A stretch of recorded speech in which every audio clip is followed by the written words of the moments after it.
Good morning, everyone. Thanks for coming. Move my mic a little bit closer. So it was an exciting afternoon yesterday after Premier Ford made his announcements. I'll repeat some of them for you. Uh, We will be entering phase one as of Tuesday. This weekend, there are a few things that will be opened up, golf courses in particular. You will be able to go golfing if the snow and rain holds off on the weekend. There will be some changes that are made to the protocols on how you go about doing it. Touch on just a few of them. Those courses that are in a position where they can sanitize golf carts will allow people to use the cart, but it'll be one person per cart instead of two on the carts. I think a lot of the courses, though, will keep people off the carts at the moment. So don't be surprised if the expectation is that if you decide that you want to go golfing, that you're getting a little bit more exercise than you normally would have. Clubhouses won't have the same procedures as they have done in the past, and it comes down to the amount of social distancing that you do. Make sure that you're not putting yourself or others in a position where you have an opportunity to be in contact with the virus. As you go out, assume that the virus is everywhere. Assume that everyone that you come in contact with has the virus. And if you do that, you're probably going to be safe. With respect to seasonal trailer parks and seasonal cottages, there's a little bit of confusion on that. On Saturday, if you have a contract for your trailer to be at a seasonal park for the rest of the summer, you're able to go to the trailer if the park is in a position where they have the ability to open up right now. And some of them don't because they haven't had enough time to get ready for the season. But if you are able to get in because the park is ready for visitors, you're restricted to simply opening your trailer or your cottage so that it can be used. But until Tuesday, you shouldn't be staying overnight at the cottage or the trailer. That still is restricted until Tuesday once we get into actual phase one. If you think of it this way, when you're heading off to the trailer, you can get ready for preparation, but not recreation. And again, it's all ways that we can reduce the spread of the virus. There are a number of businesses that will be able to open on Tuesday. Any storefront that fronts onto a street will be able to be open, but malls or plazas, shopping malls won't be yet. As things start to loosen up, as we are seeing the effects, the positive effects of what we have been doing, be able to open more of those stores.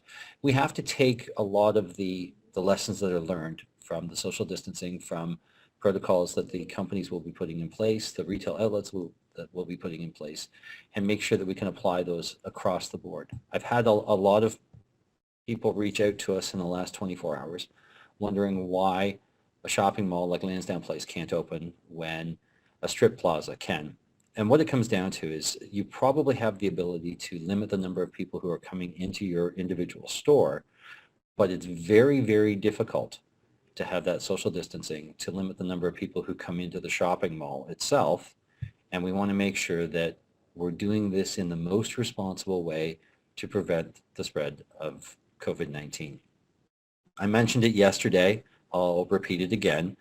In our area, we're in very good shape. We have less than 10 active cases that we know of. So we're in good shape that way. But it doesn't mean that we need to let our guard down.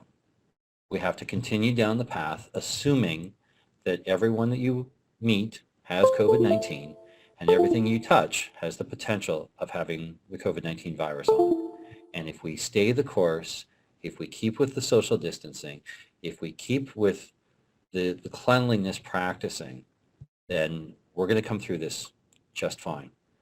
The worst case scenario for us is to have a huge spike in a couple of weeks' time and have to close everything back down again. So as much as people want to go out, as much as people want to enjoy the long weekend and get back to some sense of normalcy, we have to maintain that social distancing and those practices that have got us to this point so far. Happy to answer any questions. I'm sure that there are going to be a number of them about topics that I haven't brought up, and I am happy to answer any of those. Taylor, I see your hand up first. Go ahead. Thanks, Dave. Hope you're doing okay. I'm doing good, but I need some social distancing for my refrigerator. I'm just wondering if people have been cooped up in their homes for a while now. Business owners haven't been able to open their stores for a while now, so people are excited, worried, anxious about things starting to reopen again. Just wondering if you have any messages for people who have been cooped up for a while and who will be going out and about on Tuesday. Yeah, it comes down to the simple thought. Assume that everyone that you're going to come in contact with has COVID-19. And if you assume that, then you're going to keep that two-meter distance. You're going to be cautious in what you do. Everyone has been cooped up for about 8 weeks. There's probably a lot of cabin fever. There's a lot of feeling isolated, feeling away from everybody. But we can't let our guard down yet. We're really, really close to getting through this. So we just have to be cautious as we open things up. We have to open things up. There's no question about that. We have to get back to some form of normalcy. It won't be the same as it was before COVID-19, but we're in a spot where we can start to test the water, and it's like dipping your toe in the tub. You want to check to make sure that the water's not too hot, not too cold, and that it's just right to get in. And that's where we are right now. So I know for myself, I'm looking forward to being able to see my parents again. I'm looking forward to being able to spend some time with my siblings. And more importantly for me, I'm looking forward to the time when the travel restrictions will be lifted and my son can come home from Italy.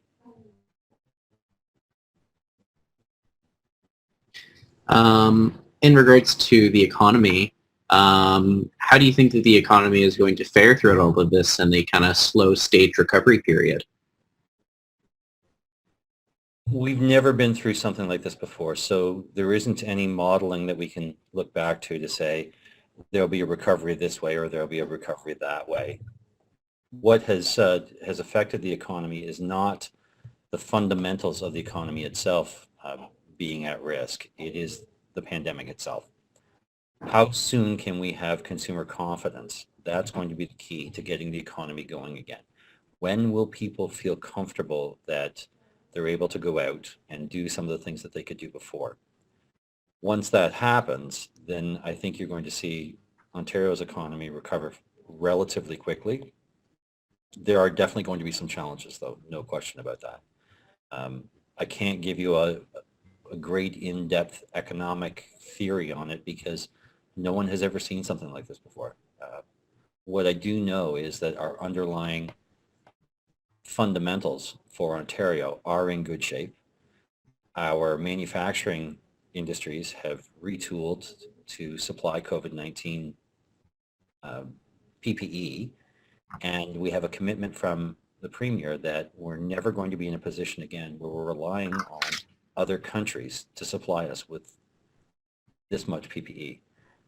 To me, that's a great indication that our manufacturing base is going to recover, and when the manufacturing base recovers, everything else falls in line with it. Last question, if you don't mind. One of the goals of your government when elected was to, reduce the deficit, reduce Ontario's debt. And, this has been a pretty expensive pandemic for Ontario. So in the long run, what's your government's plan in regards to dealing with the deficit? Deficit planning is no different than what it is for you as an individual. When your province, when your area is in good economic times, you make sure that you don't increase your debt by a great deal so that you can recover from bad economic times in a better condition. Ontario Ontario's governments, prior to ours coming in, spent a great deal more money and put us in a financial position where we wouldn't be able to borrow as much to get through this. It will create a challenge for us, no question about that. We're looking at a budget deficit this year. The Financial Accountability Office has estimated it to be around 40 billion because of the reduction of the GDP. Our hope is that we can get the economy moving quickly again, that our gross domestic product output will increase again, and that we'll be able to handle that debt, that deficit in a more appropriate way as we go forward.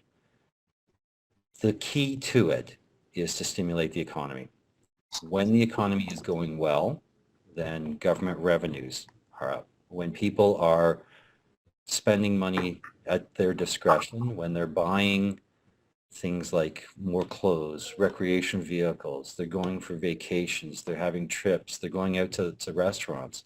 Those are all things that stimulate the economy and add to government revenues. Getting back to that as quickly as possible and growing the economy is going to be the key to recovering from the debt side of it. All right. Thank you so much, Dave. Appreciate it. Thanks, Taylor. Matt, you're up. How you doing, Dave? So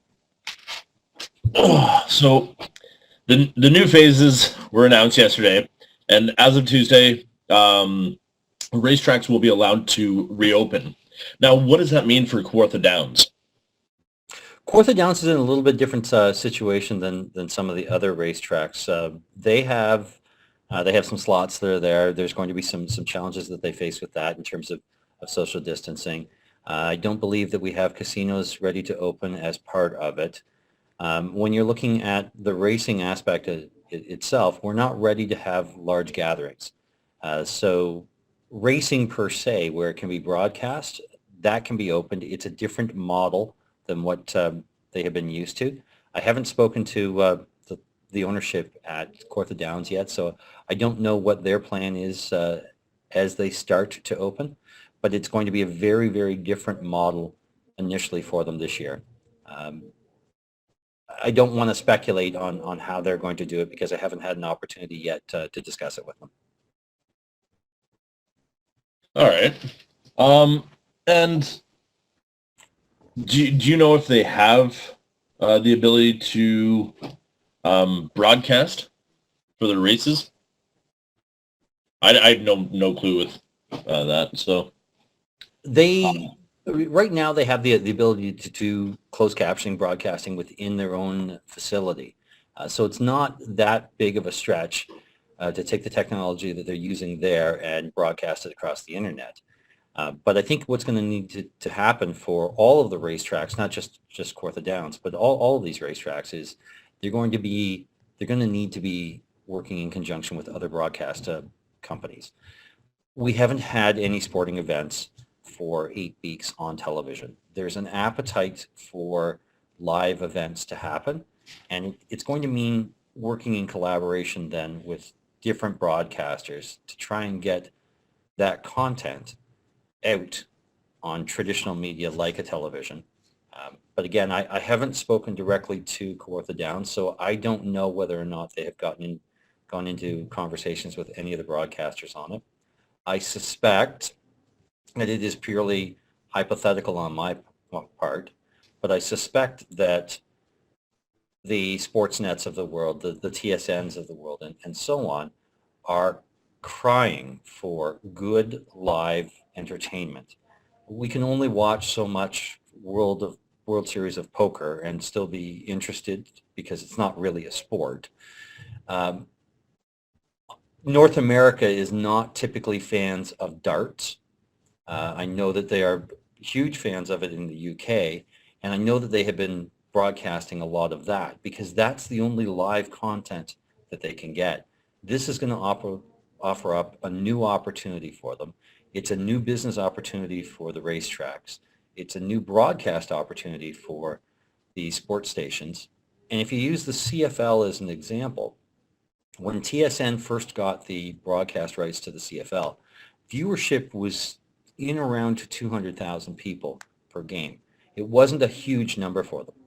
But working with TSN, working with that broadcast crew, they were able to bring that viewership up to close to 1 million people in a relatively short period of time. And I think all sporting events, whether it's horse racing, whether it's car racing, whether it's even kids sporting events, it's live content that the sports stations haven't had for a long time.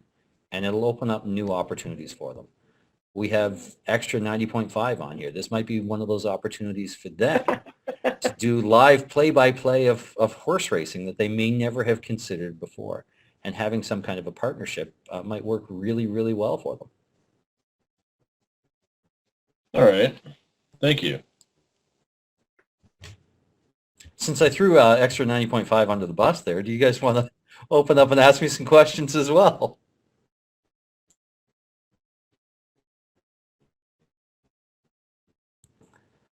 Graham, that's not like you to be silent. Is his mic turned off? The only thing I can think of. He's probably delivering the best speech he has ever done, except that the mic is muted so nobody can hear it. All right, are there any other questions? I have actually a very important question. I've seen on Twitter that the Premier has started his own baking program with cheesecakes. Can we expect any kind of cooking or baking program from you, Dave?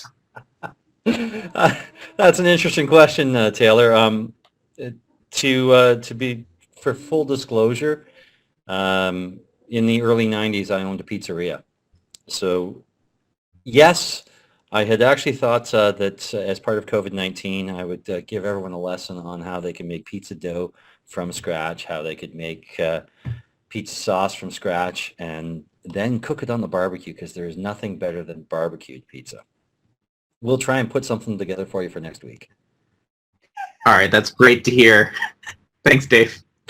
Thanks a lot. I do want to give a shout out, and Taylor kind of stole my thunder on it because I was going to give a shout out to the Premier. He's doing an episode on how to make cheesecake. I've had his cheesecake. It is exceptional. Looking forward to seeing the broadcast on it today, and I'm actually looking more forward to being up at Queen's Park next week to have some of the cheesecake that he's making. Thank you very much, everyone, for coming out today. Wash your hands, stay safe, and enjoy this long weekend.